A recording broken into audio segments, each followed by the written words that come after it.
Hello and welcome to the Monday Futures Market Outlook for October 8th, 2012.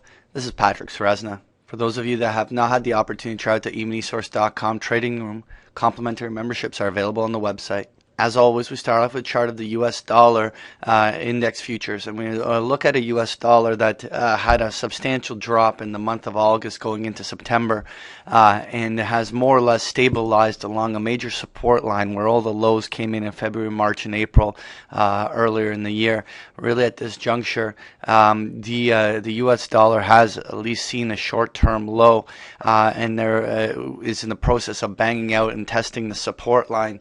At this stage, we do believe that it is likely that these supports do hold, largely because we can analyze the other currency inputs in there, and we continue to see major currency cross currencies such as the yen and the euro continue to already find overhead resistance levels accordingly, which supports the idea that the U.S. dollar has really already finished a very substantial part of that move. While there's always a chance we could always have a quick test of the 78 level on the downside with a quick reversal back up. Overall, the risk reward proposition of buying US dollars down here, the risk component of it is diminished. So next year, when we take a look at that euro and we see what the euro has gone through over the last little while, we've been looking for that euro to come and retest that overhead resistance level along its previous highs. There's always a chance that the euro could muster up a rally up to 133 or 134 where all the highs came in. Similarly, as the US dollar could come in and have a quick test of the 78 level on the downside of the index. But equally, we do believe that there's now at this point a limited upside potential for the euro, and much of the euro strength off the 120 low is now rear view mirror. Now the 1,000 pips that was made off of that low to the upside, there may be only a few hundred more for the risk that they're going to get caught in a reversal. So we're cautiously neutral euro with recognizing a very poor risk reward proposition for being long. Next year, I want to take a look at the 30-year Treasury bond. And the Treasury bonds have come off of the most recent little highs, but this is going to be the sort of levels where it's going to be make it or break it. If the Treasury bonds weaken all the way back down towards the 145 level, then that would actually demonstrate that the bulls were not able to maintain control of this environment. What's going to happen here, now that we've pulled back off the 150 level and we're just sitting at this 148, 147 handle, we're going to see whether support comes in there. If the support does hold right in these levels and reverse back up, then it will demonstrate that the bulls will attempt another go at those highs. Next year, when we take a look at copper futures, copper attempted a break higher on that flag that we drew out from last week, that little blue line, and just recently has reversed back down off that, not following through. If the bulls cannot push copper to new highs above 385 to gun for those previous highs, then there's a risk that there might be little topping formations developing in the along these highs, and that could result in a full correction back down towards the 355 support line down below.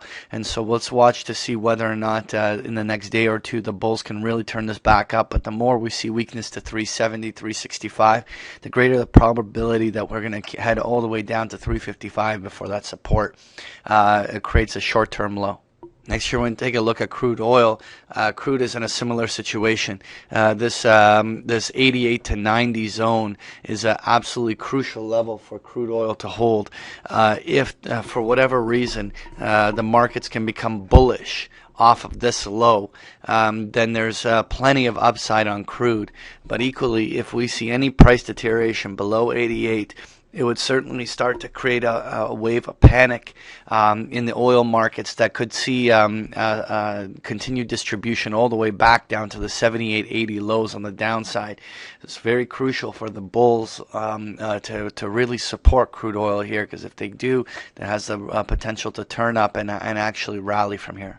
Next year, I want to take a look at gold futures, and gold has actually held up very, very well. It continues to push higher and higher along the way. And while we have not seen very much forward progress by the gold bulls, we also are not seeing any heavy distribution. But the slowing of the momentum, at least initially, has us cautious as we are approaching the highs of the year up along this 1800 level. If this level continues to act as a formidable overhead resistance, then we're going to likely see a flagging formation or consolidation in gold, which again could still see even $100 per ounce pullbacks back to even 1700 for key support level tests before there's another wave of bullishness to come in.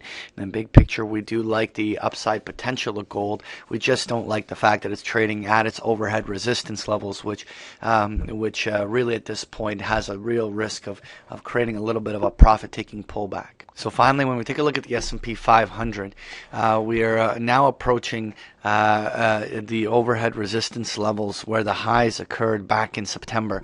This is a crucial moment for the market because if the S&P 500 has any real momentum to push to new highs, it needs to happen now. If we start seeing the bulls struggling along these highs, particularly if a couple of the earnings announcements coming out this week start to continue to disappoint, then what's going to end up happening is we're going to see the price action reject off along those highs, and subsequently it could begin a correction downwards. So while I don't want to initially forecast that, what I will emphasize here is the point that the bulls must follow through here and now on the upside if they're going to take this market higher. The longer this market finds this overhead resistance and struggles, the greater the likelihood that a short-term top will come in, and a proper correction of even 100 S&P points will probably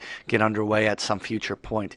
So before we look for that correction, let's just first see if the bulls can actually follow through on the upside. Just to make some key intermarket observations, the U.S. dollar, while it's been range bound to downtrending, the short-term risk reward is actually good. It's oversold. It's found a major support line, and a lot of the other currencies are struggling, which at this point means accumulation of U.S. dollars has a pretty good risk-reward payoff.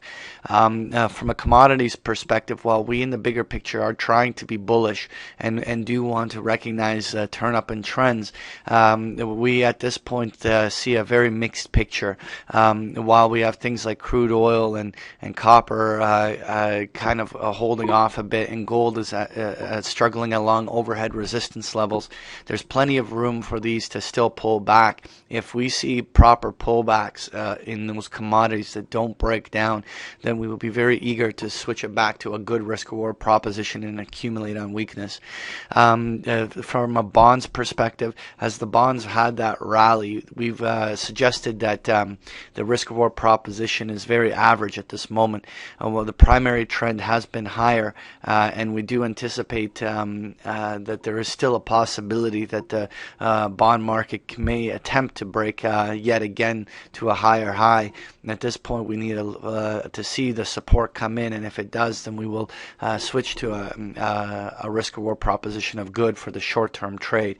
From the stock market perspective, whether we're talking U.S. stocks or now global stocks, the risk-reward proposition of being long stocks here is poor. It doesn't mean that the stock market can't go higher. It just means that the amount of risk that's being taken to try to make any further gains is a poor proposition.